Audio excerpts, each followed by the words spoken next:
Assalamu Walaikum. Hello friends, how are you? Welcome back to my another video. In this video, I am going to show you how to remove guidelines in Adobe InDesign. Let's get started. At first, you have to open your Adobe InDesign software, then open your document. Now you can see here are my document with many guidelines. Now I remove all of those guidelines. Now I select these guides to press on my mouse button.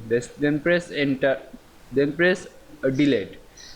Now again I select this all of these grid lines, then press delete on your keyboard.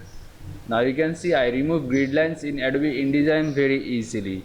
I hope you enjoyed my video. Please like, comment, share and subscribe my channel. Thanks for watching.